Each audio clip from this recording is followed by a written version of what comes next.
لله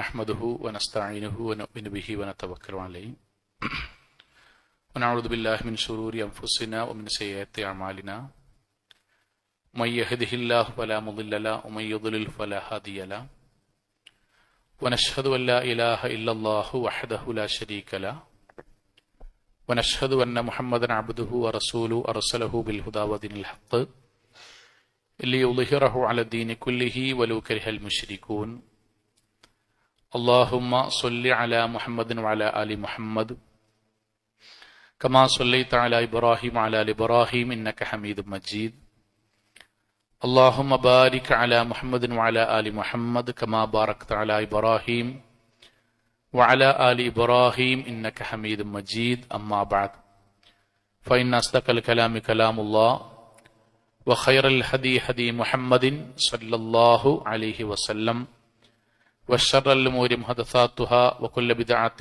ضلالة وكل ضلالة في النار أعوذ بالله من الشيطان الرجيم بسم الله الرحمن الرحيم يا أيها الذين آمنوا اتقوا الله حق تقاته ولا تموتن إلا وأنتم مسلمون സ്നേഹാദരണീയരായ സത്യവിശ്വാസികളെ വിശ്വാസിനികളെ ജീവിതത്തിന്റെ എല്ലാ മേഖലകളിലും റഹ്മാനായ അള്ളാഹുവിന്റെ വിധിവിലക്കുകൾ കഴിവിന്റെ പരമാവധി സൂക്ഷിച്ച് നല്ല ഭക്തരായി ജീവിക്കണം എന്ന് എന്നോടെന്ന പോലെ ഓരോരുത്തരോടും ഉണർത്തുകയാണ്, വസിയത്ത് ചെയ്യുകയാണ്. അള്ളാഹു നമ്മെ എല്ലാവരെയും അനുഗ്രഹിക്കുമാറാകട്ടെ. മുആദ് ബിൻ ജബൽ റളിയല്ലാഹു അൻഹു പറഞ്ഞ സുപരിചിതമായ പ്രവാചകനിൽ നിന്ന് അദ്ദേഹം കേട്ട ഒരു വചനം, മൻ കാന ആഖിറു കലാമി ലാ ഇലാഹ ഇല്ലല്ലാഹ് ദഖലൽ ജന്ന. ഒരാളുടെ ജീവിതത്തിലെ അവസാനത്തെ വാക്ക് ലാ ഇലാഹ ഇല്ലല്ലാഹയാണെങ്കിൽ അയാൾക്ക് അല്ലാഹു സ്വർഗം നൽകും, അയാൾ സ്വർഗത്തിൽ പ്രവേശിക്കും. പ്രവാചകൻ സല്ലല്ലാഹു അലൈഹി വസല്ലമ പറഞ്ഞ ഈ വാക്ക് എന്താണ് സത്യത്തിൽ നമ്മൾക്ക് നൽകുന്ന ഒരു മെസ്സേജ് എന്താണ്? ഒരു വിശ്വാസിയുടെ ജീവിതം ലാ ഇലാഹ ഇല്ലല്ലാഹിലാണെങ്കിൽ അയാളുടെ പര്യാവസാനം അയാൾ നിലനിർത്തി ജീവിക്കുകയാണെങ്കിൽ ലാ ഇലാഹ ഇല്ലല്ലാഹിൽ തന്നെ അദ്ദേഹം മരണമടയും. പക്ഷെ അതിൽ പ്രവാചകൻ പറഞ്ഞൊരു വാക്ക് പ്രധാനമാണ്, മൻ കാന ആഖിറു കലാമി ലാ ഇലാഹ ഇല്ലല്ലാഹ്. ഒരാളുടെ ജീവിതത്തിൽ, ഒരു വിശ്വാസിയുടെ ജീവിതത്തിന്റെ അവസാനം ലാ ഇലാഹ ഇല്ലല്ലാഹിൽ, തൗഹീദിൽ, ദീനിൽ ആയി മരണപ്പെടുകയാണെങ്കിൽ അദ്ദേഹത്തിന് സ്വർഗ്ഗം ഉണ്ടാവും. സഹോദരങ്ങൾ, അതിന്റെ അർത്ഥം എന്താ അറിയും? ഒരാളുടെ ജീവിതത്തിന്റെ തുടക്കവും മധ്യഭാഗവും ഒക്കെ ലാ ഇലാഹ ഇല്ലല്ലാഹയാണ് എന്നതുകൊണ്ട് അയാളുടെ മരണരംഗത്ത് അല്ലെങ്കിൽ അയാളുടെ പര്യാവസാനം ലാ ഇലാഹ ഇല്ലല്ലാഹിൽ തന്നെ ആകണം എന്ന് നിർബന്ധമല്ല. നമ്മളിപ്പോ ജീവിച്ചുകൊണ്ടിരിക്കുന്ന ഇതേ ആദർശം തന്നെയാകും മരിക്കാൻ നേരത്ത് എന്ന് നിർബന്ധമില്ല. വളരെ സങ്കടകരമാണ് സത്യത്തിൽ ഈ ഹദീസ് വായിക്കുമ്പോൾ നമുക്ക് നിലവിലുള്ള പല സാഹചര്യങ്ങളും പരിശോധിക്കുമ്പോൾ. തൗഹീദി കുടുംബം, നമ്മൾ പങ്കെടുത്ത ചില രംഗങ്ങൾ ഓർമ്മയാണ്. തൗഹീദി കുടുംബം, വാപ്പിയും കുടുംബവും മക്കളും എല്ലാം ദീനുമായി നമ്മളെപ്പോലെ പള്ളിയും ക്ലാസും ഒക്കെ ഉള്ള കുടുംബം. ആ വാപ്പാന്റെ 2 ആൺകുട്ടികളിൽ 2 പേരും വാപ്പാന്റെ കൂടെ ബിസിനസ്സാണ്. അത്യാവശ്യം നല്ല സാമ്പത്തികമുള്ള കുടുംബമാണ്. പക്ഷെ ആ മൂത്ത മകൻ ആ പണത്തിൽ നിന്ന് വലിയൊരു പങ്കെടുത്തിട്ട് വാപ്പാനോടൊന്നും പറയാതെ ഓൺലൈൻ ബിസിനസ്സിലേക്ക് ഇറക്കി. ഒരു കൊല്ലം കൊണ്ട് ഭീമമായ കടണ്ടായി, നഷ്ടം വന്നു, ഭീമമായ കടണ്ടായി.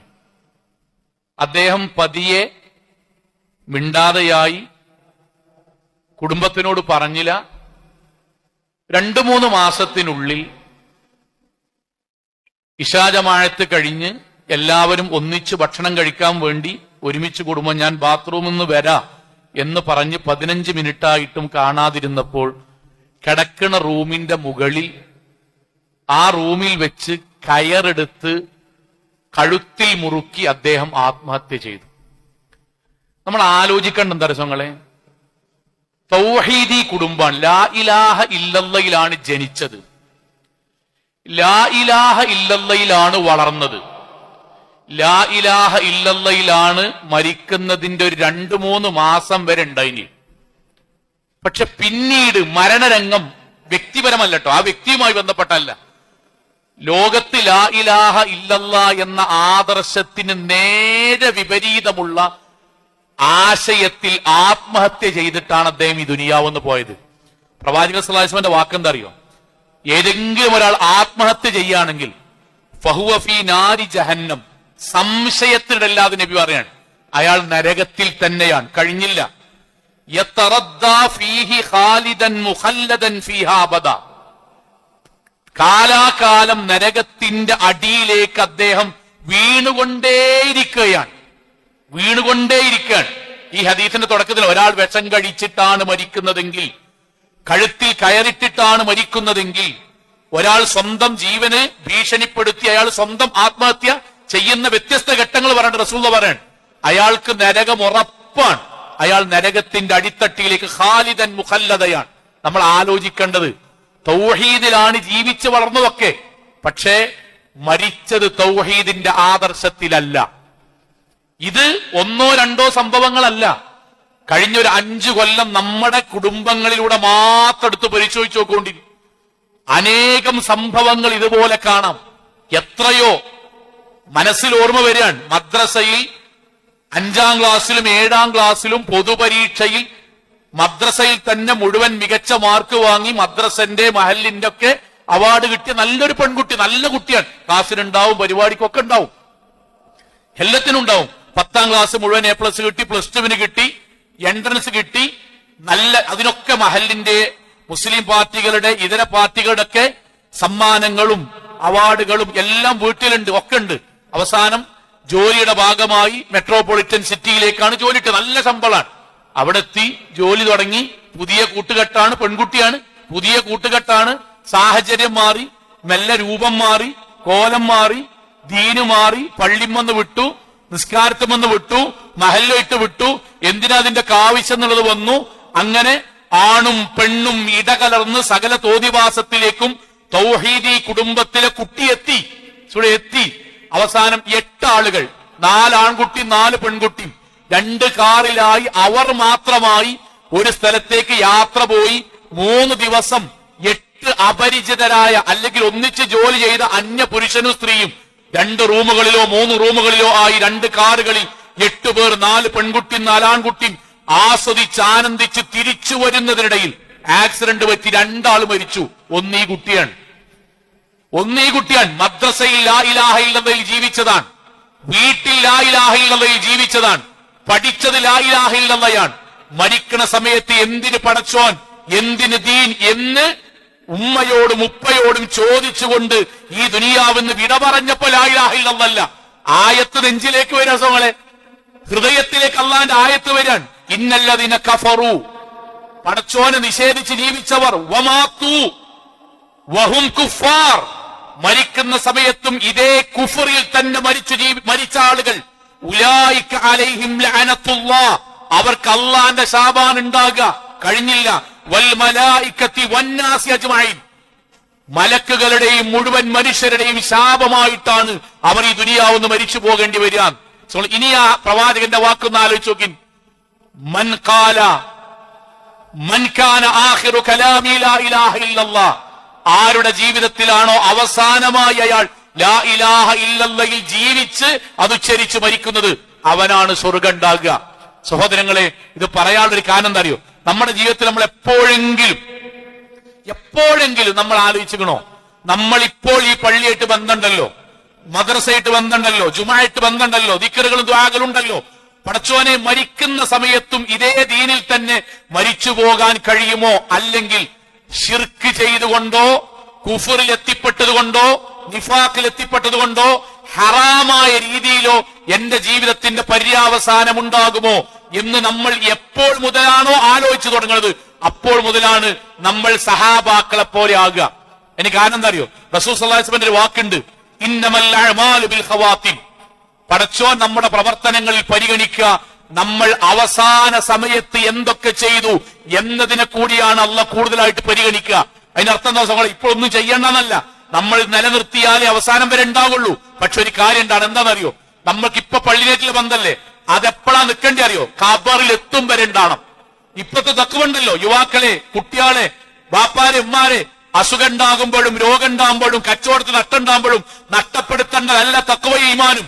മരിക്കുന്നത് വരെ ഈ ബന്ധം ഉണ്ടാകണം, തക്കുവ ഉണ്ടാകണം, ഖുർആനേറ്റ് ബന്ധം ഉണ്ടാകണം, ദീനിനേറ്റ് ബന്ധം ഉണ്ടാകണം. നമ്മൾ വെള്ളിയാഴ്ച കഹ്ഫോദനില്ലേ, അതെന്താ നിർത്തേണ്ടി അറിയോ, ജീവൻ പോകുമ്പോഴാണ് നിർത്തേണ്ടി. ജീവൻ പോകുമ്പോഴാണ്. ബിസിനസിന്റെ തിരക്കുണ്ടാകുമ്പോ കഹ്ഫ് നിർത്തരുത്. പ്രവാചകന്റെ പേരിൽ സ്വലാത്തലില്ലേ, അതെപ്പോഴന്മാരെ നിർത്തേണ്ടി അറിയോ, ജീവൻ പോകുമ്പോഴാണ് നിർത്തേണ്ടി. അതുവരെ, മരിക്കുന്നത് വരെ ഈ തഖ്വയും ഈ ഈമാനും ഈ ഭക്തിയും ഈ പള്ളിയുമായും ദീനുമായും ഖുർആൻ കേൾക്കുന്നതുമായും ബന്ധമുണ്ടാകണം എന്ന സാഠ്യം നമ്മുടെ മനസ്സിൽ ഉണ്ടാകണം. അപ്പോഴാണ് തവഫനി മുസ്ലിമൻ വൽഹഖ്നി ബിസ്വാലിഹീൻ, അള്ളാഹിനോടുള്ള പ്രാർത്ഥന, തവഫനി മുസ്ലിമൻ, അള്ളാഹുവേ എന്നെ മരിപ്പിക്കുമ്പോ മുസ്ലിമാക്കി മരിപ്പിക്കണം. ചിലപ്പോ കച്ചവടത്തിൽ നഷ്ടം പറ്റുണ്ടാവും, പ്രശ്നമില്ല, പഠിച്ചോനെ ക്ഷമിച്ചീന് പരലോകത്ത് സ്വർഗം കിട്ടിയാൽ മതി. പക്ഷെ നാഥ, നഷ്ടാണെങ്കിലും ലാഭാണെങ്കിലും കല്യാണം കഴിഞ്ഞിട്ടാണെങ്കിലും ഞാൻ ഡൈവേഴ്സ് ആയിട്ടാണെങ്കിലും എന്റെ വീടിന്റെ പണി മുക്കാഭാഗമായിട്ടാണെങ്കിലും പൂർണ്ണമായിട്ടാണെങ്കിലും എന്റെ മക്കളുടെ മുഴുവൻ കല്യാണം കഴിഞ്ഞിട്ടാണെങ്കിലും രണ്ടെണ്ണം ബാക്കി, എങ്ങനെ മരിച്ചാലും തവഫനി മുസ്ലിമൻ, പടച്ചോനെ എന്നെ ലാ ഇലാഹ ഇല്ലല്ലാഹ് എന്ന ആദർശത്തിൽ മരിപ്പിക്കണം. അതിന് പോകരുത്, അതിന് പിന്നോട്ട് പോകരുത്. സഹോദരങ്ങൾ, എന്താ വേണ്ടി അറിയോ, അതിനെന്താ വേണ്ടി, ഒന്നെന്താന്ന് വെച്ചാൽ, ഒന്ന് നിരന്തരമായ ആത്മാർത്ഥമായ പ്രാർത്ഥന ഉണ്ടാകണം. നിങ്ങൾ ആലോചിച്ച് നോക്കൂ, നമുക്ക് അറിയുന്ന ഒരു പ്രാർത്ഥന പറയട്ടെ, നബി ഇത് പഠിപ്പിച്ചെന്ന പ്രാർത്ഥന, അല്ലാഹുമ്മ യാ മുഖല്ലിബൽ ഖുലൂബ് സബ്ബിത് ഖൽബി അലാ ദീനിക. അർത്ഥം എല്ലാവർക്കും അറിയാം, ഹൃദയങ്ങളെ മാറ്റിമറിക്കുന്ന അതാ, എന്റെ ഹൃദയത്തെ ദീനിൽ തന്നെ മരണം വരെ ഉറപ്പിച്ചു നിർത്തണമേ. ഈ പ്രാർത്ഥന സഹാബാക്കൾ എങ്ങനെയാ പഠിച്ചറിയോ, എവിടുന്നാ പഠിച്ചറിയോ നമ്മളെ? ആയിഷ റളിയല്ലാഹു അൻഹ, ഉമ്മ സലമ റളിയല്ലാഹു അൻഹ പ്രവാചകന്റെ ഭാര്യമാരാണ്, നമ്മുടെ ഉമ്മമാരാണ്. അവർ എവിടുന്നാ പഠിച്ചറിയോ? മിമ്പർമെന്നല്ല, നബി ഖുർആൻ ക്ലാസ് ചെല്ലിച്ചതല്ല. ഏത് ഇതാ ഒരു പ്രാർത്ഥന പഠിപ്പിച്ചരാ എന്ന് പറഞ്ഞ പഠിപ്പിച്ചല്ല, റസൂലുള്ളാഹി സ്വല്ലല്ലാഹു അലൈഹി വസല്ലമ ആവർത്തിച്ച് പ്രാർത്ഥിക്കണ കേട്ടപ്പം ആയിഷ ബീവി ഉമ്മു സലമ റളിയല്ലാഹു അൻഹ വന്നിട്ട് ചോദിച്ചാണ്, അല്ലേ നബി, ഞങ്ങൾ എന്താ ഈ തുടർച്ചയായിട്ട് പ്രാർത്ഥിക്കണ്? ഞങ്ങൾ ഈ പ്രാർത്ഥന കേട്ടിട്ടുള്ളത്, എന്താ ഈ പ്രാർത്ഥന? നബി പ്രാർത്ഥിക്കണ കേട്ടിട്ടാണ്. അപ്പോഴാണ് റസൂൽ സല്ലല്ലാഹു അലൈഹി വസല്ലം പറഞ്ഞത്, എന്ത്? അല്ലാഹുമ്മ യാ മുഖല്ലിബൽ ഖുലൂബ് സബ്ബിത് ഖൽബി അലാ ദീനിക്, ഹൃദയത്തെ മാറ്റിമറിക്കുന്ന നാഥാ, എന്റെ ഹൃദയത്തെ തൗഹീദിൽ തന്നെ, തഖ്വയിൽ തന്നെ, ഈമാനിൽ തന്നെ, പടച്ചോടുള്ള ഇഷ്ടത്തിൽ തന്നെ, നബിയോടുള്ള ഇഷ്ടത്തിൽ തന്നെ, ഇസ്ലാമിൽ തന്നെ ഉറപ്പിച്ചു നിർത്തേണമേ. ഇത് നമ്മുടെ അമ്മമാര് ചൊല്ലിട്ടോ, ഇത് നമ്മുടെ അമ്മമാര് ചൊല്ലി. ആരാ ചൊല്ലിയത്? നബിന്റെ ഭാര്യമാർ, നമ്മുടെ അമ്മമാര് ചൊല്ലി. എന്നിട്ട് നബിനോട് ചോദിക്കാൻ, ചോദ്യമാണ് പ്രസക്തം, യാ റസൂലല്ലാഹ്, അല്ലാഹുവിന്റെ റസൂലേ, ആമന്നാ ബിക്, പ്രവാചകരെ ഞങ്ങൾ നിങ്ങളിൽ പൂർണ്ണമായും വിശ്വസിച്ചവരാണല്ലോ, വബിമാ ജിഅത ബിഹി, താങ്കൾക്ക് ഇറക്കപ്പെട്ട ഖുർആനിലും പൂർണ്ണമായും അള്ളാഹുവിലും അന്ത്യദിനത്തിലും പ്രവാചകനിലും കിതാബിലൊക്കെ വിശ്വസിച്ചവരാണല്ലോ ഞങ്ങൾ. ഫഹൽ തഖാഫു അലൈന, ആ ഞങ്ങളിൽ ദീനിന്ന് പോകും, ശിർക്ക് പറ്റും, കുഫ്ർ പറ്റും, നിഫാഖ് പറ്റും, ഹറാമായ അവസ്ഥയിൽ മരിക്കേണ്ടി വരും എന്നത് പ്രവാചകരെ നിങ്ങൾ പേടിക്കുന്നുണ്ടോ? അപ്പൊ നബി എന്താ പറയേണ്ടേ? നിങ്ങളിന്റെ ഭാര്യമാരല്ലേ, നിങ്ങൾ വഹി അങ്ങനെ വീട്ടിൽ ജനിച്ച ആളല്ലേ, നിങ്ങൾ നബിന്റെ കൂടെ ജീവിക്കുന്ന ആളല്ലേ, നിങ്ങളെ പറ്റിയിട്ടല്ല എന്നല്ലേ നബി പറയണ്ടേ? പ്രവാചകന്റെ ഒന്നാമത്തെ വാക്ക് തരോ, നഅം ആയിഷ ഉമ്മു സലമ റളിയല്ലാഹു അൻഹുമ, നിങ്ങൾക്കും പിഴവ് പറ്റുട്ടോ, എനിക്കും പിഴവ് പറ്റുട്ടോ, മുസ്ലിമീങ്ങൾക്ക് പിഴവ് പറ്റുട്ടോ. ലാ ഇലാഹ ഇല്ലല്ലാഹ് ജനിച്ചു എന്നത് ലാ ഇലാഹ ഇല്ലല്ലാഹ് മരിക്കാൻ കാരണമാകില്ല കേട്ടോ. ലാ ഇലാഹ ഇല്ലല്ലാഹ് പഠിച്ചു എന്നത് ലാ ഇലാഹ ഇല്ലല്ലാഹ് മരിക്കാൻ കാരണമാകില്ല കേട്ടോ. ലാ ഇലാഹ ഇല്ലല്ലാഹ് പ്രബോധനം ചെയ്തു എന്നത് ലാ ഇലാഹ ഇല്ലല്ലാഹ് മരിക്കാൻ കാരണമാകില്ല കേട്ടോ. എന്നിട്ടാ നബി പറഞ്ഞത്, അള്ളാഹുവിന്റെ വിരലുകൾക്കിടയിലാണ് ഹൃദയം, ഏത് സമയത്തും മാറാം, ഏത് സമയത്തും മാറാം. ജീവിതത്തിൽ നമ്മൾ നമ്മുടെ ഹൃദയത്തോട് പ്രാർത്ഥിക്കേണ്ടതാണ്, അള്ളാഹിനോട് നമ്മൾ പ്രാർത്ഥിക്കേണ്ടതാണ്. അല്ലാഹുമ്മ യാ മുഖല്ലിബൽ ഖുലൂബ് സബ്ബിത് ഖൽബി അലാ ദീനിക്. മരിക്കുന്നവരെ സാധാരണ പ്രാർത്ഥന പോരാ, നിരന്തരമായി പ്രാർത്ഥിക്കണം. എന്തേ കാരണങ്ങളെ? ഏത് സമയത്തും മാറാം. നമ്മുടെ നാട്ടിൽ കണ്ടില്ലേ, എത്ര കൊല്ലം, 40 കൊല്ലം 50 കൊല്ലം നിസ്കരിച്ചവനൊക്കെ പള്ളിക്കൽ എന്റെ എക്സ് മുസ്ലിമാണ്. എനിക്ക് അടിമത്തവുമായി ബന്ധപ്പെട്ട വിഷയത്തിൽ ഇസ്ലാമിനോട് എനിക്ക് വിയോജിപ്പുണ്ട്, അനന്തര സ്വത്തുമായി ബന്ധപ്പെട്ട വിഷയത്തിൽ എനിക്ക് ഇസ്ലാമിനോട് വിയോജിപ്പുണ്ട്. എന്നാൽ പഠിക്കോ, കിതാബിൽ എന്താ പറഞ്ഞ പഠിക്കോ? ഇല്ല. പിന്നെ ആരുടെ പഠിക്കണോ? ആരറിയോ? ജൂതന്മാരുടെ ഫണ്ട് വാങ്ങി ബ്രോഡ്കാസ്റ്റ് പോഡ്കാസ്റ്റ് നടത്തുന്ന ഏതെങ്കിലും വ്യാജ വൈദ്യന്മാരുടെയോ ഏതെങ്കിലും അധ്യാപകരുടെയോ വാക്ക് ഇസ്ലാമിക വിമർശനം, അതിന്റെ വരുമാനം കൊണ്ട് ജീവിക്കുന്ന ആൾക്കാരെ വാക്കേട്ടിട്ട് അങ്ങനെയൊക്കെ ഉണ്ട് കിതാബിന്, ഇങ്ങനെയൊക്കെ ഉണ്ടോ? അങ്ങനെ ചോദിക്കണതല്ല, അതിന്റെ ഉത്തരം പഠിക്കണ്ടേ? എന്താ അള്ളാഹ് പറഞ്ഞത്, എന്താ പ്രവാചകൻ പറഞ്ഞത്? പഠിക്കൂല. പിന്നെന്താ ചില ആൾക്കാർ, എനിക്ക് അങ്ങനെ ബോധ്യപ്പെട്ടില്ല, ഞാൻ വിശ്വസിക്കുള്ളൂ. അതിനർത്ഥം എന്താ അറിയോ? അള്ളാഹിനെക്കാളും പ്രവാചകനെക്കാളും ലോകത്തിനുവരെ ഖുർആൻ തഫ്സീർ എഴുതിയ ആളുകളെക്കാളും കൂടുതൽ ചിന്തനിക്കാണ്, അതിന്റെ അപ്പുറം ഞാൻ സ്വീകരിക്കൂല. ഇതൊക്കെ എടുക്കാൻ എത്ര രസങ്ങളെ അവസാനം ചിന്താഗതിയൊന്നും കുഴപ്പമില്ല, പക്ഷെ മരിക്കുമ്പോ മുസ്ലിം ആഗ്നീന്റെ മുന്നിൽ സഹോദരങ്ങളെ ദീനിലേക്ക് തിരിച്ചു വരുന്നതിന്റെ മുന്നിൽ മരിച്ചാൽ കുഫറില മരിക്കുക. കുഫറില എത്രയോ സഹോദരിമാരുണ്ടല്ലോ, എല്ലാവരും പറഞ്ഞ് ന്യൂനപക്ഷാണെങ്കിൽ എത്രയോ സഹോദരിമാരുണ്ടല്ലോ, കുട്ടികളുണ്ടല്ലോ.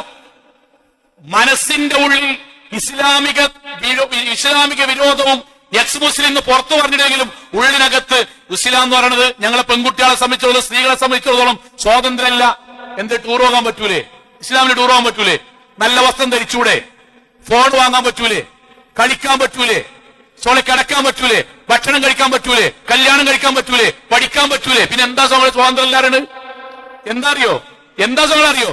ശരീരത്തിന്റെ ഏത് ഭാഗവും തുറന്നു കാണിച്ച് ആണും പെണ്ണും ഒരു മാനദണ്ഡവുമില്ലാതെ ഒന്നിച്ച് ജീവിക്കുന്നത് പ്രശ്നമില്ല എന്ന് പറഞ്ഞ്, സ്വവർഗരതി കുഴപ്പമില്ല എന്ന് പറഞ്ഞ്, നട്ടപ്പാതിരക്ക് മുഖത്ത് മാസ്ക് വെച്ച് സ്വന്തം ശരീരം കാണിച്ചു കൊടുക്കുന്നതിന് പൈസ വാങ്ങുന്ന ഏതെങ്കിലും വൃത്തികെട്ട സഹോദരിമാർ നമ്മുടെ കുട്ടികളെ മനസ്സിലേക്ക് പറഞ്ഞു കൊടുക്കുകയാണ് ഇസ്ലാം എന്ന് പറഞ്ഞ ഭയങ്കര പ്രയാസാണ്. എന്നിട്ട് ബാപ്പിമ്മില്ലെങ്കിൽ നിസ്കാരം ഒഴിവാക്കുക, ജോലി സ്ഥലത്ത് പോയാൽ പിന്നെ ദീൻ ഒഴിവാക്കുക, വസ്ത്രം ഒഴിവാക്കുക. സഹോദരങ്ങളെ എന്താ അവസ്ഥ ഉണ്ടാകുക അറിയോ? പടച്ചോന്റെ വാക്കെന്താ അറിയോ? നമ്മൾ പഠിച്ചതും ജീവിതത്തിലൊക്കെ തൗഹീദിലേക്കാനും നല്ല മഹലിലേക്കാനും, പക്ഷേ അള്ളാഹുവിന്റെ ദീന് വിട്ടിട്ടെങ്ങാനും നമ്മൾ ജീവിക്കാൻ തുടങ്ങിയാൽ ഖുർആന്റെ വാക്ക് ഇന്നല്ലദീന കഫറു, പടച്ചോന്റെ ദീനിന്ന് വഴിതെറ്റിപ്പോയവർ, വമാതു വഹും കുഫാർ, വീണ്ടും അതേപോലെ ആയത്തോരൻ, അവർ മരിക്കുമ്പോ തൗഹീദിലല്ല. ബാപ്പിമിൻ തൗഹീദാണ്, വല്യാപ്പാന്റെ സ്ഥലത്താണ് പള്ളി കയറ്റിക്കുന്നത്, ഉമ്മാന്റെ സ്ഥലത്താണ് മദ്രസ കയറ്റിയത്, അവനാൻ ഒരു കാലഘട്ടം ദീനിൽ തന്നെ ഇരുന്നു. പക്ഷെ പുതിയ പുതിയ ചിന്താഗതികൾ വന്നപ്പം വെറൈറ്റിക്ക് വേണ്ടി ആൾക്കാരിൽ വന്നിട്ട് ഞാനിപ്പോ എങ്ങനെ ചിന്തിക്കണത്, ഞാനിപ്പോ എങ്ങനെ ആലോചിക്കണത്, പണ്ട് ഈ നാട്ടില് 3 വക്ത് നിസ്കാരമുള്ളൂ എന്ന് പറഞ്ഞ് മരിച്ചുപോയ കൊല ചെയ്യപ്പെട്ട ഒരു വ്യക്തിന്റെ ബാക്കിയുള്ള അനുയായികൾ വന്നിട്ട് എന്തിനാ ഉദയത്തിന് പൈസ ചെലവാക്കണത്, എന്തിനാ ഹജ്ജിന് പൈസ ചെലവാക്കുന്നത്? അപ്പൊ നമുക്ക് തോന്നുകയാണ് പറയാ കുഴപ്പമൊന്നുമില്ല, പുതിയ ആശയാണല്ലോ. എത്താണ് പടച്ചോനെ നിഷേധിക്കുന്നതിന്റെ തുടക്കാണ് അള്ളാന്റെ വാക്കാൻ ഇന്നല്ലദീന കഫറു, പടച്ചോനെ നിഷേധിക്കുക, ദീനെ നിഷേധിക്കുക, വമാതു വഹും കുഫാർ, അവർ മരിക്കുന്നതും അങ്ങനെ തന്നെ കാര്യം. അള്ളാന്റെ വാക്കെന്നറിയോ? ഫലൻ യുഖ്ബല മിൻ അഹദിഹിം മിൽഉൽ അർളി ദഹബൻ വലഫ്തദീ ബി, അവർ പരലോകത്ത് ശിക്ഷ അനുഭവിക്കും. അള്ളാഹ് അങ്ങനെ കാണിച്ചു കൊടുക്കും. പരലോകം ശരിയല്ലടാ, പരലോകം ശരിയെന്നല്ലേ? സുമ്മ ലതറവുന്നൽ ജഹീം, നിങ്ങൾക്ക് ഞാൻ നഗ്നനേത്രങ്ങൾ കൊണ്ട് കാണിച്ചു തരും നരകെന്താണ്, സ്വർഗെന്താണ്, വിചാരണ എന്താണ്, പരലോകം എന്താണ്, വലത് കൈ എന്താണ്, ഇടത് കൈ എന്താണ്, കിതാബ് എന്താണ്, മീസാൻ എന്താണ്, കാണിച്ചു തരും അല്ലാഹ്. അലൈസ ഹാദാ ഹഖ്ഖൻ, ഇത് സത്യല്ലേ, ഇത് സത്യല്ലേ? കിതാബ് പഠിച്ചിട്ടില്ലേനോ? എന്നിട്ട് ആളാകാനും സംഭവാകാനും ഞാൻ ഭയങ്കര ചിന്താഗതിക്കാരനാണ് തെളിയിക്കാനും വേണ്ടി ദീന് വിട്ടു. അല്ലാഹ് പറയാൻ, ഭൂമി നിറച്ച് സ്വർണം അവൻ പകരം തന്നാലും സ്വീകരിക്കൂല, ശിക്ഷ ഉണ്ടാകും അവന്. അതിലേക്ക് നമ്മൾ എത്തരുത്. പ്രാർത്ഥിക്കണം പടച്ചോനോട്. നമ്മൾ മാത്രമല്ല, നമ്മളെ കുട്ടികളും എത്തരുത്. പ്രാർത്ഥിക്കണം, അല്ലാഹുമ്മ യാ മുഖല്ലിബൽ ഖുലൂബ് സബ്ബിത് ഖൽബി അലാ ദീനിക്, പടച്ചോനെ ഹൃദയത്തെ മാറ്റിമറിക്കുന്ന നാഥാ, ദീനിന്ന് തെറ്റരുത്. ദുനിയാവിൽ ചെറിയ ചെറിയ നട്ടഘട്ടങ്ങൾ ഉണ്ടായാലും ദീനിന്ന് ഞാനും എന്റെ കുടുംബം തെറ്റരുത്, തൗഹീദിന്ന് പോകരുത്, ഷിർക്കിലേക്ക് എത്തരുത്, കുഫ്ർക്ക് എത്തരുത്, ബിദ്അത്ത്ക്ക് എത്തരുത്. പടച്ചോനും പരലോകത്തും ഖുർആനും നിഷേധിക്കുന്ന ആൾക്കാരെ വാക്കുമക്ക് ആകർഷിക്കുന്ന ഒരു മനസ്സ് പോലും പടച്ചോനെ തരരുത്. ഖുർആന്റെ വീണ്ടുള്ള പ്രാർത്ഥന എന്താ? പ്രാർത്ഥിക്കണം. നമ്മൾ പറഞ്ഞു, റബ്ബനാ ലാ തുസിഗ ഖുലൂബനാ ബഅദ ഇദ് ഹദൈതനാ, പടച്ചോനെ ഹിദായത്തിലാണ് ഇപ്പം. പള്ളിക്കൊക്കെ നമ്മള് വെള്ളിയാഴ്ച ബാങ്ക് കൊടുക്കുമ്പോഴേക്കും നമ്മൾ എത്തുകയാണ്. എന്തേ പടച്ചോനെ, പള്ളിക്ക് നേരത്തെ തന്നെ കൂലി കിട്ടണം. എത്തിയാൽ നമ്മൾ 2 പേജ് ഓതുകയാണ്. പടച്ചോനെ ഖുർആൻ ഓതിന്റെ പുണ്യം കിട്ടണം. നടക്കുമ്പോൾ പ്രവാചകന്റെ പേര് സ്വലാത്തല്ലാണ്. വെള്ളിയാഴ്ച കൂടുതൽ സ്വലാത്തല്ല, പുണ്യുണ്ട്. വാപ്പാനെ കൊണ്ടുവരാൻ പറ്റി വാപ്പാനെ കൊണ്ടുവരാൻ, പടച്ചോനെ വാപ്പാനിമാനി നോക്കിന്റെ കൂലി പരലോകത്ത് കിട്ടണം. ജീവിതത്തിൽ ഓരോ സെക്കൻഡും നമ്മളെ കൊണ്ട് കഴിയുന്ന പുണ്യത്തിലൊക്കെ നമ്മളുണ്ട്. പടച്ചോനെ ഇത് തെറ്റി ജീവിക്കുന്ന അവസ്ഥയ്ക്ക് ഇഷ്ടല്ല നാഥാ. പ്രാർത്ഥിക്കണ സോങ്ങളെ എത്രയാന്നറിഞ്ഞത്? ശിർക്കും കുഫറും മാത്രമൊന്നല്ല, ശിർക്കും കുഫറും മാത്രമല്ല. ഞാനൊന്നും ആലോചിക്കാൻ, ഈ നമ്മൾക്കൊക്കെ മനുഷ്യരെന്ന നിലക്ക് ഓരോ ന്യൂനതകളൊക്കെ ഓരോരുത്തർക്ക് ഉണ്ടാകുമല്ലോ. ക്ലാസും പരിപാടിയും ഒക്കെ ഉണ്ടായിട്ട് ദീനൊക്കെ ആയിട്ട് ജീവിച്ച് 60-ാമത്തെ 50-ാമത്തെ ആ ഒരു പ്രായത്തില് വീഡിയോ കോൾ വഴി ഏതോ ഒരു സ്ത്രീയുമായി സംസാരിച്ചു, ആരും അറിയില്ല, രഹസ്യമായ സംഗതിയാണ്. സംസാരിച്ച് ഹണി ട്രാപ്പിൽപ്പെട്ട് ഇവിടെ നിന്ന് കേരളത്തിന്റെ അങ്ങേ തലയിലേക്ക് വിളിച്ചു കൊണ്ടുപോയി റൂമിലെത്തി പൈസ ചോദിച്ചപ്പോ തരൂല എന്ന് പറഞ്ഞിട്ട് ചുറ്റിക കൊണ്ട് അടികിട്ടി മരിച്ച ആളുണ്ട്. നിങ്ങളൊന്ന് ആലോചിച്ച് നോക്കി. അവനാന്റെ ബോഡി വ്യഭിചാരശാലന്റെ ഉള്ളിൽ നിന്ന് ആളുകൾ കൊണ്ടുവരേണ്ടി വരുന്നൊരു അവസ്ഥ ഒന്ന് ആലോചിച്ച് നോക്കി. ഏതെങ്കിലും ബസ്സിലെക്കുമ്പോ അറിയാതെ ഒരു സെക്കൻഡിന്റെ അബദ്ധം കൊണ്ട് ഏതെങ്കിലും ആളുകളെ തോണ്ടി സ്ത്രീയായി ചെയ്യരുതിട്ടോ, ഞാൻ പറഞ്ഞത് സംഭവിച്ചു. സ്ത്രീയായി ഒച്ചുണ്ടാക്കി ബസ്സത്തെ ആൾക്കാർ മുഴുവൻ അടിച്ചു, അങ്ങാടി കൊണ്ട് ഇറക്കി വിട്ടു. നാട്ടുകാർ മുഴുവൻ നോക്കിയിരിക്കെ ചുണ്ടിൽ നിന്ന് ചോര വന്ന് ഇറങ്ങിപ്പോകുമ്പോ പടച്ചോനെ അങ്ങനത്തെ ഒരു അവസ്ഥ നാഥ എന്റെ ജീവിതത്തിൽ ഉണ്ടാക്കല്ല നാഥ, അങ്ങനെ ഒരു മരണം എന്റെ ജീവിതത്തിൽ ഉണ്ടാക്കല്ല നാഥ. റബ്ബനാ ലാ തുസിഗ ഖുലൂബനാ ബഅദ ഇദ് ഹദൈതനാ വഹബ് ലനാ മിൻ ലദുൻക റഹ്മ. പടച്ചോനെ ഹിദായത്തിലാണ് ഇപ്പം, ഇനി വലാലത്തിലേക്കും ശിർക്കും കുഫ്റുക്കും ഹറാമുക്കും അങ്ങനെ ഒരു മരിക്കണ അവസ്ഥയ്ക്ക് പടച്ചോനെ എത്തിക്കല്ലേ എന്ന് സമയം നമ്മൾ പ്രാർത്ഥിക്കണം, നിരന്തരമായിട്ട് പ്രാർത്ഥിക്കണം. നിരന്തരം ആ പ്രാർത്ഥനന്റെ കൂടെ നമ്മുടെ മനസ്സിൽ എന്തുണ്ടാണറിയോ? ബോധ്യം ഉണ്ടാകണം. ഇതൊരു ഖുതുബന്റെ വിഷയമല്ല. പഴക്കാൻ സാധ്യതയുണ്ട്. ആര് പഴക്കാൻ സാധ്യതയുണ്ട്? ആര് പഴക്കാൻ സാധ്യതയുണ്ട്? ഞാൻ പഴക്കാൻ സാധ്യതയുണ്ട്, നിനക്ക് ബോധ്യം ഉണ്ടാകണം, എന്നാലേ പ്രാർത്ഥിക്കുള്ളൂ. ഞാൻ പഴക്കാൻ സാധ്യതയുണ്ട്, നിനക്ക് ബോധ്യം ഉണ്ടാകും, എന്നാലേ പ്രാർത്ഥിക്കുള്ളൂ. അല്ലെങ്കിൽ പ്രാർത്ഥിക്കൂല. ഞാൻ എന്റെ മനസ്സിൽ ബോധ്യം ഉണ്ടാകണം. എന്തറിയോ? ഈ ദീൻ നിലനിൽക്കണമെങ്കിൽ അള്ളാന്റെ തൗഫീക്ക് വേണം, അതിന് പ്രാർത്ഥന വേണം. നിങ്ങൾക്ക് അറിയില്ല സോങ്ങളെ, പ്രവാചക സ്വല്ലല്ലാഹു അലൈഹി വസല്ലമയുടെ കാലത്ത് ഇത് നമ്മളെ മനസ്സിലുണ്ട്. 2 സംഭവങ്ങൾ പറയാം. പ്രവാചക സ്വല്ലല്ലാഹു അലൈഹി വസല്ലമയുടെ കാലഘട്ടത്ത് ഒരു യുദ്ധം നടക്കുകയാണ്. ഇപ്പൊ ഒരു വ്യക്തി ഇസ്ലാമിന്റെ ഭാഗത്ത് നിന്ന് പോരാടുകയാണ്, ശക്തമായി പോരാടുകയാണ്. അപ്പൊ സഹാബാക്കൾ ശരിക്കും അദ്ദേഹത്തിന്റെ പോരാട്ട വൈഭവം കണ്ടിട്ട് അന്താളിച്ച് നിന്നിട്ട് പറഞ്ഞു, നബിയെ അദ്ദേഹം ഉറപ്പാണ്, ഷഹീദാണെങ്കിൽ സ്വർഗ്ഗാണ്, ഉറപ്പാണ്, അല്ലെങ്കിൽ അള്ളാന്റെ വലിയ പുണ്യാണ്. പ്രവാചകന് വഹി ഇറങ്ങി, നമ്മളെ പഠിപ്പിക്കാനാണ് വഹി ഇറങ്ങി, അള്ളാഹ് വഹി ഇറക്കി. പ്രവാചകൻ പറയട്ടോ, ഹുവ മിൻ അഹ്ലിന്നാർ, അദ്ദേഹം നരകാവകാശിയായിരിക്കും. സഹാബാക്കൾക്ക് ഒരാൾക്ക് പോലും വിശ്വസിക്കാൻ കഴിഞ്ഞില്ല. നബി പറഞ്ഞുകൊണ്ട് വിശ്വസിക്കാൻ ഉൾക്കൊള്ളാൻ കഴിഞ്ഞില്ല. ഇസ്ലാമിന്റെ മാർഗത്തിൽ ശത്രുക്കളോട് പോരാടുന്ന ശക്തനായ ഒരു വ്യക്തി സ്വർഗം കിട്ടും എന്ന് സഹാബാക്കൾ ഉറച്ചു വിശ്വസിക്കുന്ന ആള്. നബി പറഞ്ഞു അദ്ദേഹം നരകാവകാശിയാണ്. അപ്പൊ ഒരു സഹാബി പറഞ്ഞു, അന സ്വാഹിബുഹു, ഞാൻ അദ്ദേഹത്തിന്റെ പിന്നിലൊന്ന് പോയി നോക്കട്ടെ, ഞാൻ അദ്ദേഹത്തിന്റെ പിന്നിലൊന്ന് പിന്തുടർന്ന് നോക്കട്ടെ. അതിന്റെ അവസാനം എന്താ ഉണ്ടായോ? യുദ്ധത്തിന്റെ മധ്യഭാഗത്ത് അദ്ദേഹത്തിന് വെട്ടുകൊണ്ടപ്പോ അദ്ദേഹത്തിന് വേദന സഹിക്ക വയ്യാതെയായിട്ട് വാളിങ്ങനെ നേർക്ക് നേരം കുത്തി നിർത്തി, വാളിന്റെ തലപ്പിൽ സ്വന്തം വയർ വെച്ച് അമർത്തി ആത്മഹത്യ ചെയ്തു. വേദന സഹിക്ക വയ്യാതെ ആത്മഹത്യ ചെയ്തു. ഇസ്ലാമിന്റെ മാർഗത്തിൽ പോരാടാൻ വേണ്ടി വന്ന വ്യക്തി അവസാനം വാൾത്തലപ്പിൽ സ്വന്തം ശരീരം കുത്തിയിറക്കി വേദന സഹിക്കാൻ കഴിയാതെ ആത്മഹത്യ ചെയ്തു. പ്രവാചകൻ പറഞ്ഞ ആ വാക്ക് ഓർത്തിട്ട് ഇദ്ദേഹം പറഞ്ഞ വാക്കെന്നറിയോ? അപ്പോഴാണ് അദ്ദേഹം അശ്ഹദു അല്ലാ ഇലാഹ ഇല്ലല്ലാഹ് വഅശ്ഹദു അന്ന മുഹമ്മദ് റസൂലുള്ളാഹ്, മുഹമ്മദേ താങ്കൾ അള്ളാഹുവിന്റെ പ്രവാചകനാണ് എന്ന് ഞാനിതാ വിശ്വസിച്ചിരിക്കുന്നു. ഞങ്ങൾക്ക് ഒരാൾക്കും മനസ്സിലായില്ലല്ലോ അദ്ദേഹം അവസാനിക്കുന്നത് നരകാവകാശിയായിട്ടാണ്. നമ്മൾ ആലോചിക്കണം, നമ്മൾക്ക് നമ്മളെപ്പറ്റി ഓവർ കോൺഫിഡൻസ് ഉണ്ടായത്. അതുകൊണ്ട് നബി ഭാര്യമാരോട് പറഞ്ഞത്, നിങ്ങൾ എന്റെ ഭാര്യയാകാം, ലോകത്തുള്ള മുഴുവൻ വിശ്വാസികളുടെയും ഉമ്മയാകാം, നിങ്ങൾക്ക് വഹി കിട്ടുന്ന പ്രവാചകന്റെ ഭാര്യമാരാകാം, നിങ്ങളെ വീട്ടിൽ ഹറാമുണ്ടാവില്ല, നിങ്ങളെ വീടിന്റെ തൊട്ടടുത്ത് മസ്ജിദ് നബവിന്റെ ഹറാമുണ്ടാവില്ല, നിങ്ങളെ കൂട്ടുകാരികൾ മുഴുവൻ മുഅ്മിനാത്തുകളാകാം. പക്ഷേ ശൈത്താനെ പഴപ്പിക്കാൻ നമ്മളെ കഴിയിട്ടോ പടച്ചോണ്ട് പ്രാർത്ഥിക്കണട്ടോ, തൗഹീദ് തന്നെ മരിക്കാൻ, ശിർക്കില്ലാതെ മരിക്കാൻ, ദീനിൽ തന്നെ മരിക്കാൻ പടച്ചോനോട് പ്രാർത്ഥിക്കണം കേട്ടോ. സഹോദരങ്ങളെ, പ്രവാചകൻ സല്ലല്ലാഹു അലൈഹി വസല്ലമയെ നമ്മളോട് പ്രാർത്ഥിക്കാൻ വേണ്ടി പറഞ്ഞ പ്രാർത്ഥനയിൽ ഈ ആശയം കൂടിയുണ്ട്. അല്ലാഹുമ്മ, പടച്ചോനെ, ഇന്നി അഊദു ബിക, ഞാൻ നിന്നോട് രക്ഷ ചോദിക്കാൻ, അൻ യതഖബ്ബതനി ശൈത്വാനു ഇൻദൽ മൗത്ത്, മരിക്കാൻ നേരത്ത് ശൈത്താൻ എന്നെ വഴി പിഴപ്പിക്കുന്നതിൽ നിന്ന് ഞാൻ രക്ഷ ചോദിക്കുന്നു. ശൈത്താൻ മരിക്കാൻ നേരത്ത് വഴിപഴിപ്പിക്കാറെന്താ അറിയോ നിങ്ങളെ? ഒരു കാരണവരായാലും എനിക്കൊരു 10-70 ചില്ലാൻ വയസ്സുണ്ടാവും. ഒരു കാരണവരായ നല്ല പള്ളി ഇതൊക്കെ നോക്കി നടന്ന നല്ലൊരു വ്യക്തി. അദ്ദേഹം അസുഖമായി കുറച്ചു കാലമായിട്ട് ആരും നോക്കാനൊന്നില്ല എന്ന് കണ്ടപ്പോ കുറച്ച് ദീർഘയാത്ര ചെന്നപ്പം അദ്ദേഹം ഇങ്ങനെ കിടക്കുകയാണ്. ഇരിക്കാനൊക്കെ കഴിയും, പക്ഷെ കിടക്കുകയാണ്. മലവും മൂത്രമൊക്കെ ഒന്ന് പുറത്തേക്ക് പോണ രൂപത്തിലാണ്. മക്കളാരുമില്ല. അപ്പൊ അദ്ദേഹത്തെ കണ്ടു. അപ്പൊ സമാധാനിപ്പിക്കണം. നമ്മൾക്ക് 1-2 കാര്യം പറഞ്ഞ അവസാനം നിങ്ങള് അന്ന് അവിടെ വന്ന് ചെറിയൊരു പിരിവ് നടത്തി അങ്ങനെ സ്ഥലം വാങ്ങി ഇപ്പൊ അവിടെ പള്ളി അയക്കുന്നുട്ടോ, ആൾക്കാർ നിസ്കരിക്കുന്നുണ്ടോ, ഓരോ അവിടെ നടക്കുന്ന പ്രോഗ്രാമിലും നിങ്ങളുടെ പേര് പറയുന്നുണ്ടോ. അദ്ദേഹം ചെയ്ത കുറേ നന്മ അങ്ങനെ പറഞ്ഞപ്പം അദ്ദേഹം പറഞ്ഞു, ഇന്നെ നീപ്പിച്ച് നിർത്തി ചോദിച്ചു. നീപ്പിച്ചാണ് നിർത്തി. ഞാനൊന്ന് തയമ്മും ചെയ്ത് നിസ്കരിക്കട്ടെ, നിസ്കരിച്ചിട്ട് കുറച്ചായിട്ടോ പറഞ്ഞു. നമ്മൾ ആലോചിക്കണം സോങ്ങളെ, നിസ്കരിച്ചിട്ട് കുറച്ച് എന്താ അറിയോ, മക്കൾ നോക്കാനില്ല, മലവും മൂത്രവും പുറത്തേക്ക് പോയിട്ട് ഭാര്യ മാത്രം കോരി കൊണ്ടുപോവുകയാണ്.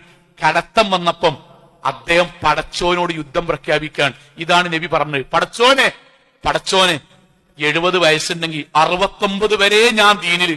അവസാനം പള്ളിക്കമ്മിറ്റി എന്നോട് എന്തെങ്കിലും ചെയ്തു, പള്ളിക്കമ്മിറ്റിക്ക് എതിരായിട്ട് പള്ളി ഒഴിവാക്കി. സംഘടന എന്നോട് എന്തെങ്കിലും ചെയ്തു, സംഘടനന്റെ നേതാക്കന്മാർക്ക് വേണ്ടിയിട്ട് വാശിയായിട്ട് സംഘടന പ്രസ്ഥാനം ഒഴിവാക്കി. ഇങ്ങോട്ടോ ഇങ്ങോട്ട് പറ, ഇങ്ങോട്ട് എന്താ നമ്മൾ ചെയ്യാ? നമ്മളെന്താ ചെയ്യാം? ഖുർആൻ പഠിപ്പിക്കണ മൗലവി എന്നോടെന്ന് പറഞ്ഞു ഖുർആൻ ക്ലാസ് ഒഴിവാക്കി, ഖുർആൻ ഒഴിവാക്കി, പള്ളി ഒഴിവാക്കി, ദീനീ പ്രബോധനം ഒഴിവാക്കി. ആർക്കാ കുട്ടികളെ നഷ്ടം? ആർക്കാണ്? അള്ളാന്റെ പ്രാർത്ഥിക്കണം, പഠിച്ചോനെ 10-69 വയസ്സ് വരെ ദീനിൽ ഞാൻ നിന്നിട്ട് അവസാനം വെച്ച് വാശി കയറി, ഈഗോ കയറി, അല്ലെങ്കിൽ ബാക്കിയുള്ളവർ ചെയ്ത തെറ്റിന് പേരിൽ എന്റെ മരണരംഗം ദീനും വന്ന് തക്കവീന്ന് പോകുന്ന അവസ്ഥ ഉണ്ടാകരുതേ നാഥാ. എത്ര സഹോദരിമാരെ സഹോദരങ്ങളെ പള്ളിക്കൊക്കെ സ്ഥിരമായി വന്നിരുന്ന പ്രായമുള്ള ഉമ്മാരെ പിന്നെ അന്വേഷിക്കുമ്പോൾ എന്താണെന്നറിയോ? ഭർത്താവ് മരണപ്പെട്ടു, പിന്നെ ആരും നോക്കാനില്ല. അപ്പൊ എന്തായെന്നറിയോ? ഇന്നാരും നോക്കാനില്ല. അതുകൊണ്ട് എന്തായെന്നറിയോ? ഇത്രയും കാലം നിസ്കരിച്ചിട്ട് എന്താ കിട്ടിയേ? ഇത്രയും കാലം നോമ്പോയിട്ട് എന്താ കിട്ടിയേ? ഇത് എപ്പോഴാ ചിന്തിക്കറിയോ? 15-ാം വയസ്സിലല്ല, 25-ാം വയസ്സിലല്ല. തൗബ ചെയ്യാൻ ചിലപ്പോ ആയുസുണ്ടെങ്കിൽ അവസരം ഉണ്ടാകുന്ന കാലത്തല്ല, മരിക്കാൻ നേരത്ത്, ഖബർക്ക് പോകാൻ നേരത്ത്, കെലിമ ചൊല്ലി മരിക്കുന്ന സമയത്താണ് ശൈത്താൻ ഈ ചിന്ത കൊണ്ടുവരിക. അതുകൊണ്ടാണ് പ്രവാചകൻ പറഞ്ഞ വാക്ക് നമ്മൾ ശരിക്കും നമ്മുടെ മനസ്സിൽ ലാ യമൂതുന്ന അഹദുക്കും. അതിന്റെ വാക്ക് അർത്ഥം എന്താണെന്നറിയോ? നമ്മുടെ ജീവിതത്തിൽ ഒരിക്കലും മരിക്കരുത്. വിശ്വാസികളെ, മുഅ്മിനുകളെ, മുത്തഖികളെ, തൗഹീദുള്ളവരെ ഒരിക്കലും മരിക്കരുത്. ലോകത്ത് എന്തൊക്കെ ആരൊക്കെ പറഞ്ഞാലും, ആരൊക്കെ നമ്മളെ ചവിട്ടിയാലും, ആരൊക്കെ പുറത്താക്കിയാലും, ആരോടൊക്കെ നമുക്ക് വിരോധം ഉണ്ടെങ്കിലും, ആരോടൊക്കെ നമുക്ക് അഭിപ്രായ വ്യത്യാസം ഉണ്ടെങ്കിലും ലാ യമൂതുന്ന ഒരിക്കലും നമ്മൾ മരിക്കരുത്. അഹദുക്കും നമ്മളിൽ ഒരാളും ഇല്ലാ വഹുവ യുഹ്സിനു ظن ബില്ലാഹി അസ്സ വജല്ല. അള്ളാനെ പറ്റി നല്ലത് വിചാരിച്ചിട്ടല്ലാതെ, അള്ളന്റെ എന്നോട് ഇങ്ങനെ കാട്ടിയത്, ഞാൻ നിസ്കരിച്ചിട്ടും ഇങ്ങനെയൊക്കെ ആയല്ലോ, പടച്ചോനെ എന്റെ പെണ്ണോട് കടുപ്പം കാട്ടിയേ, ഇവിടെ നിസ്കാരത്തിമൊക്കെ എടുക്കും, നോമ്പുമൊക്കത് വരും, ഖുർആനോത്ത് നിൽക്കും, ദിക്റുകൾ നിൽക്കും. അവസാനം മുഅ്മിനായി ജനിച്ച്, മുഅ്മിനായി വളർന്ന്, മുഅ്മിനായി ജീവിച്ച് കാഫിറായി മരിക്കും. അവിടേക്ക് എത്തരുത്, ഒരിക്കലും എത്തരുത്. നമ്മുടെ മനസ്സിൽ ബോധമുണ്ടാകുക. മക്കളോട് പ്രാർത്ഥിക്കാൻ വേണ്ടി പറയാം. മക്കളൊക്കെ പുറത്തു പഠിക്കണില്ലേ, ഫോണിൽ കൂടെ വിളിച്ച് പറയണം, മക്കളെ അവിടെ പുതിയ ആചാരാനുഷ്ഠാനം കാണും, ഇതൊന്നല്ല ഇസ്ലാം എന്നുള്ള രൂപത്തിൽ പലരും വ്യാഖ്യാനിക്കും. പഠിക്കണം, വായിക്കണം, തീരുന്നു പോകരുത്. മാർക്കില്ലെങ്കിലും മാർക്ക് കുഴപ്പമില്ല, നന്നായി പഠിച്ചാൽ മതി, പഠിച്ചോ എവിടേക്കെങ്കിലും എത്തിച്ചോളും. മക്കളെ വീട് പണി നല്ലപോലെ നടക്കുന്നുണ്ട്, ഇനി പൂർത്തിയായിട്ടില്ലെങ്കിലും ഇൻഷാ അല്ലാഹ് നമുക്ക് പരലോകത്ത് കിട്ടിയാൽ മതി. തീരുന്നു പോകരുത്, തൗഹീദിന്ന് പോകരുത്. ആരോടുമുള്ള വാശിക്കോ തെറ്റിദ്ധരിച്ചിട്ടോ താൽക്കാലികമായി നമ്മളൊരു സംഭവമാണ് തെളിയിക്കാൻ പുതിയ വാചകത്തിന്റെ കൂടെ നിന്നിട്ടോ തീരുന്നു പോകരുത്. പ്രവാചകൻ നമ്മളോട് പറഞ്ഞ ഒരൊറ്റ വാചകം കൂടി പറഞ്ഞ് അവസാനിപ്പിക്കാൻ, ഒരേ ഒരു വാക്ക്, അല്ലാഹുമ്മ, പടച്ചോനെ ഇജ്അൽ ഖൈറ ഉംരി ആഖിറ, എന്റെ ആയുസ്സിൽ ഏറ്റവും നല്ല കാലം അവസാന കാലം ആക്കേണമേ. ഇപ്പൊ പള്ളിക്കൊക്കെ പോയതിനേക്കാൾ കൂടുതൽ ഈമാനും തഖ്വയിലും ഖുർആനോത്തും ദിക്റും ദുആകളും വർദ്ധിപ്പിക്കാൻ എനിക്ക് കഴിയേണ്ടത് അവസാന കാലം ആക്കേണമേ. വഖൈറ അമലി ഖവാതിമഹു, എന്റെ പ്രവർത്തനങ്ങൾ ഏറ്റവും സജീവമാകേണ്ടത് അവസാന കാലമാകേണമേ. വഖൈറ അയ്യാമി യൗമൽ അൽഖാഖ്, പടച്ചോനെ എന്റെ ദിവസങ്ങളിൽ ഏറ്റവും നല്ല ദിവസം, ഏറ്റവും പുണ്യമാക്കപ്പെട്ട ദിവസം, ഏറ്റവും നിന്നെപ്പറ്റി നല്ലത് ചിന്തിച്ചു പോകേണ്ട ദിവസം, എന്റെ ഇബാദത്തുകൾ സജീവമാകേണ്ട ദിവസം, നിന്നെ കണ്ടുമുട്ടുന്ന ദിവസമാകണമേ. സഹോദരങ്ങളെ, അതുകൊണ്ട് തവഫനി മുസ്ലിമൻ, നാഥാ മരിക്കുമ്പോൾ ലാ ഇലാഹ ഇല്ലല്ലാഹ് ഉണ്ടാകണം. അതിന് ഇപ്പോൾ നമ്മൾക്കുള്ള ഈ തഖ്വയും ഈമാനും യുവാക്കളെ, മക്കളെ, മുതിർന്നവരെ, ഉമ്മമാരെ, സഹോദരിമാരെ, മരിക്കുന്നത് വരെ ഇതേ തഖ്വ നിലനിർത്താൻ, പള്ളിയുമായിട്ടുള്ള ബന്ധം നിലനിർത്താൻ, ഖുർആനുമായിട്ടുള്ള ബന്ധം നിലനിർത്താൻ പ്രാർത്ഥിക്കുക, ബോധ്യത്തിൽ ജീവിക്കുക, കുടുംബത്തെ ഉപദേശിക്കുക. അള്ളാഹു അനുഗ്രഹിക്കുമാറാകട്ടെ.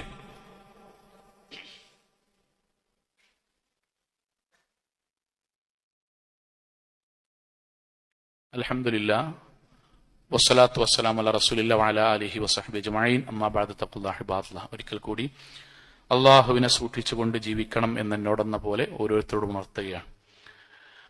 നമ്മുടെ നാട്ടിൽ ശക്തമായ മഴയും അതിന്റെ ഭാഗമായിട്ടുണ്ടാകുന്ന പ്രയാസങ്ങൾ, സ്വാഭാവികമായ ബുദ്ധിമുട്ടുകളൊക്കെ ഉണ്ട്. അള്ളാഹു എല്ലാ പ്രയാസങ്ങളിൽ നിന്നും നമ്മളെ കാത്തുരക്ഷിക്കുമാറാകട്ടെ. ബുദ്ധിമുട്ടനുഭവിക്കുന്ന ആളുകൾക്ക് അള്ളാഹു സമാധാനവും സമാശ്വാസവും നൽകി അനുഗ്രഹിക്കുമാറാകട്ടെ. നമ്മൾക്ക് ഈ കാലാവസ്ഥ കുറച്ചുകൂടി ശക്തമാകുമെന്നൊക്കെയാണ് നിലവിൽ കാലാവസ്ഥാ മുന്നറിയിപ്പുകാർ നൽകുന്നത്. നിലവിൽ നമ്മുടെ കേരളത്തിന്റെ തെക്കുഭാഗത്തും പല ജില്ലകളിലും മുമ്പ് നമ്മൾ കണ്ട പല കാഴ്ചകൾ ഇപ്പൊ തന്നെ കണ്ടു തുടങ്ങുകയാണ്. വീടുകളിൽ വെള്ളം കയറുന്നു, കൃഷികൾ നശിക്കുന്നു, 10, 15, 20 ലക്ഷം ഒറ്റ ദിവസം കൊണ്ട് നഷ്ടമാകുന്നു. ചില മനുഷ്യരൊക്കെ മരണപ്പെട്ടു പോവുകയും ചെയ്യുന്നു. പക്ഷെ നമുക്കിപ്പോ ചെയ്യാനുള്ളത്, കഴിഞ്ഞ ഖുത്ബയിൽ നമ്മൾ പറഞ്ഞ പോലെ വല്ലാഹു ഫീ ഔനിൽ അബ്ദി മാ കാനൽ അബ്ദു ഫീ ഔനി അഖി, നമുക്ക് പ്രാർത്ഥന കൊണ്ടും സാമ്പത്തികമായും ശാരീരികമായും അവരെ സഹായിക്കുക എന്നുള്ളതാണ് നമ്മൾ ചെയ്യണം. ചിലപ്പോൾ ഇവിടുന്ന് പോകാൻ പറ്റാത്ത ആൾക്കാരുണ്ടാവും. നമ്മൾ ഇൻഷാ അല്ലാഹ് ഇന്ന് നമ്മുടെ പള്ളിയിൽ നടക്കുന്ന കളക്ഷൻ ഇത്തരം എന്ന് പറഞ്ഞാൽ ദുരിതങ്ങൾ അനുഭവിക്കുന്ന ആളുകളുടെ അവരെ സഹായിക്കാൻ വേണ്ടി നമ്മുടെ എല്ലാ പള്ളികളിലും ഇന്ന് കളക്ഷൻ എടുക്കുന്നുണ്ട്. പരമാവധി ആളുകൾ സഹകരിക്കണം. നമ്മൾക്ക് നമ്മുടെ സഹോദരങ്ങളാണെന്നുള്ള ബോധ്യം, നമ്മൾ ഈ നാട്ടിലെ മാതൃകയുള്ള ആൾക്കാരാണ്. ആ ബോധ്യത്തിൽ തന്നെ നമ്മൾ സഹായിക്കുക. പടച്ചോന്റെ സഹായം നമ്മൾക്ക് ഉണ്ടാകും. നമ്മളാൽ കഴിയുന്ന രൂപത്തിൽ എന്താണോ ചെയ്യാൻ പറ്റുന്നത്, ഇനി ഭാവിയിൽ ഇൻഷാ അല്ലാഹ് വ്യത്യസ്തങ്ങളായ ആവശ്യങ്ങൾ ഉണ്ടാകുമ്പോൾ, മുമ്പ് ഈ നാട്ടിൽ മാതൃകയായിട്ട് മുന്നിൽ വന്ന ആൾക്കാരാണ് നമ്മൾ. എല്ലാ നിലയിലും നമ്മുടെ ജില്ലയാകട്ടെ, നമ്മുടെ മഹല്ലുകളാകട്ടെ, നമ്മുടെ സ്വന്തം മഹല്ലാകട്ടെ, എല്ലാം ഈ വിഷയത്തിൽ അള്ളാഹുവിന്റെ പരലോക രക്ഷ ഉദ്ദേശിച്ചുകൊണ്ട് മാത്രം മുന്നിൽ നിന്ന് മാതൃകയായ ആൾക്കാരാണ് നമ്മൾ. അതിന്റെ ബാക്കി തുടർച്ചകൾ ഉണ്ടാകണം. അള്ളാഹു അനുഗ്രഹിക്കുമാറാകട്ടെ. നേരത്തെ പറഞ്ഞ കാര്യം മനസ്സിലുണ്ടാകണം. മരിക്കണത് വരെ ഈ ലാ ഇലാഹ ഇല്ലല്ലയിൽ ഉറച്ചു നിൽക്കാൻ വേണ്ടി പ്രാർത്ഥിക്കണം. നമ്മളും വഴി തെറ്റിപ്പോകാം എന്ന ബോധ്യത്തിൽ വേണം പ്രാർത്ഥിക്കാൻ. അപ്പോൾ മൻകാന ആഖിറു കലാമി ലാ ഇലാഹ ഇല്ലല്ലാഹ്, ഒരാളുടെ വാക്ക് ജീവിതത്തിൽ അവസാനിക്കുമ്പം അയാളുടെ വാക്ക് ലാ ഇലാഹ ഇല്ലല്ലയാകണം. അപ്പോൾ അയാളുടെ അടുക്കലേക്ക് മലക്കുകൾ വരും, പട്ടിന്റെ പുടവ കൊണ്ട് പൊതിയും, അത്തറ് പൂശും, അള്ളാനെ കാണാ, നബിയെ കാണാ, സഹാബാക്കളെ കാണാ, സ്വർഗത്തിൽ ഒരുമിച്ച് ജീവിക്കാം. അള്ളാഹു അനുഗ്രഹിക്കുമാറാകട്ടെ. നമ്മുടെ ജീവിതത്തിൽ വന്നുപോയ ചെറുതും വലുതുമായ മുഴുവൻ തെറ്റുകുറ്റങ്ങളും റഹ്മാനായ നാഥ നീ ഞങ്ങൾക്ക് വിട്ടുപുറത്തു മാപ്പാക്കി തരണമേ റഹ്മാനെ. കത്തിയാണ് നരകത്തിൽ നിന്നും കഠിനമായ ശിക്ഷയിൽ നിന്നും അതിശക്തമായ പരലോകത്തിലെ വിചാരണയിൽ നാഥ ഞങ്ങൾ എല്ലാവരെയും കാത്തുരക്ഷിക്കണമേ റഹ്മാനെ. അള്ളാഹുവേ, ഞങ്ങളുടെ ജീവിതത്തിൽ അറിഞ്ഞും അറിയാതെയും ചെറുതും വലുതും രഹസ്യവും പരസ്യവുമായി ഒരുപാട് തെറ്റുകൾ വന്നു പോയിട്ടുണ്ട് റഹ്മാനായ നാഥ. അതെല്ലാം നീ ഞങ്ങൾക്ക് വിട്ടുപുറത്തു മാപ്പാക്കി തരണമേ റഹ്മാനെ. അള്ളാഹു ഞങ്ങളുടെ വാപ്പാക്കും ഉമ്മാക്കും നീ സ്വർഗം നൽകി അനുഗ്രഹിക്കണമേ റഹ്മാനെ.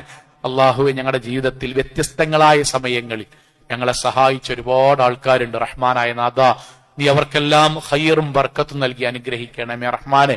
അള്ളാഹുവെ, കാലാവസ്ഥകൾ കൊണ്ടോ വ്യത്യസ്തങ്ങളായ കാരണങ്ങൾ കൊണ്ടോ പ്രയാസം അനുഭവിക്കുന്ന ഒരുപാട് ആളുകളുണ്ട്. അള്ളാഹുവേ, നീ അവർക്കെല്ലാം സമാധാനവും സമാശ്വാസവും നൽകി അനുഗ്രഹിക്കണമേ റഹ്മാനെ.